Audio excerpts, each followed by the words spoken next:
Now, moving on to some business, the pipeline. You delivered 2 major pipeline replacement projects last year.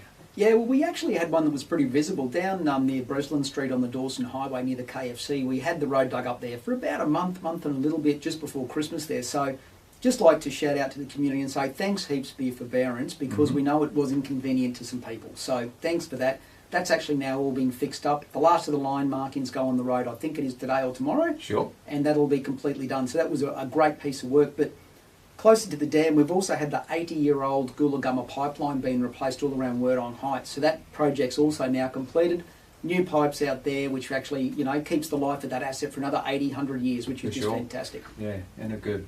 All right, mate. Well, thank you very much for joining us this morning. I really do appreciate it. And no doubt we will catch up again next month and get a full update of what's happening at beautiful Lake of Wonga and with the Gladstone Area Water Board.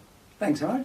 GAWB, GAWB.qld.gov.au, everybody, to keep up to date with what is happening around beautiful Lake of Wonga, or jump onto the Gladstone Area Water Board Facebook page to find out more. 4CC.